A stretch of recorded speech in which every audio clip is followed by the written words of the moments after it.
Anne. Bonjour. Vous venez d'écrire un livre où vous racontez votre épopée, on peut appeler ça comme ça. Vous avez réalisé 4000 kilomètres à pied. C'est quoi cette idée-là? Comment c'est né? Ça consiste en quoi? Eh bien, c'est en survolant le littoral de la côte d'Opale que je me suis aperçue qu'il y avait un chemin des douaniers tout le long de la crête de la côte.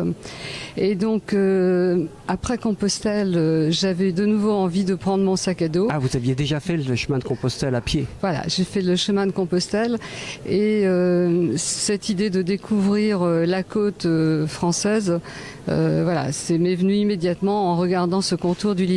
Alors vous êtes belge, c'est ça? Vous êtes parti d'où pour arriver où en fait? Je suis partie donc de la frontière française, juste avant Malo. Ah oui. Et je suis allée jusqu'à la frontière espagnole sur le pont historique qui sépare donc l'Espagne de la France à Hendaye. Waouh! Et toute cette côte-là, on peut la faire à pied, il y a des ponts quand même, il y a un moment donné, il y a l'estuaire de la Gironde, etc. Voilà. Comment on fait là? Alors voilà, donc parce que du nord au sud, à vol d'oiseau, on a 950 km. Oui. J'ai 4000 km puisque chaque rivière et chaque fleuve se jette obligatoirement dans la Manche et l'océan Atlantique. Ouais. Et que quand la marée est basse, je peux franchir ces petites rivières puisque la rivière va s'étaler sur la plage.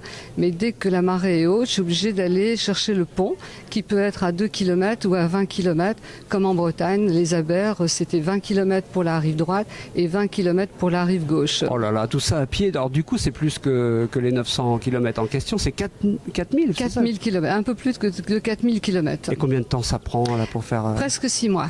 Oh là là, plus j'imagine une préparation, un repérage, vous partez pas comme ça le nez au vent avec un sac à dos. Voilà, donc c'est à peu près 4 mois de préparation, Ouais. donc presque 6 mois de marche et 1 an d'écriture et de recherche historique puisque je me suis inspirée de tous les plaques commémoratives et qui expliquaient un peu l'histoire de France sur notre littoral. Ouais, ouais.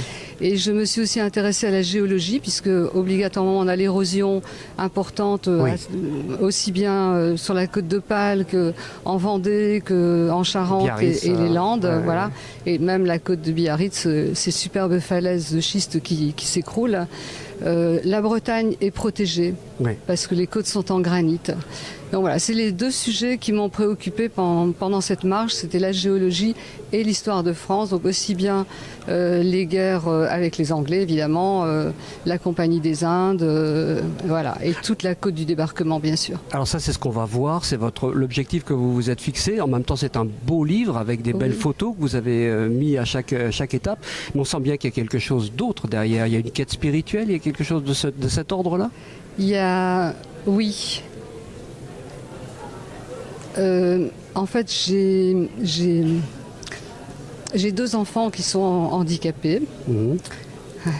Et je suis partie sur les chemins de Compostelle pour cette raison-là. Voilà, c'était... C'est très émouvant. Je sens que vous êtes très ému. On va arrêter cette interview. Voilà. Je vais vous rendre aussi à vos lecteurs. C'est un très beau livre qui m'a touché, moi, en tout cas, beaucoup. Merci beaucoup, Anne. Merci beaucoup.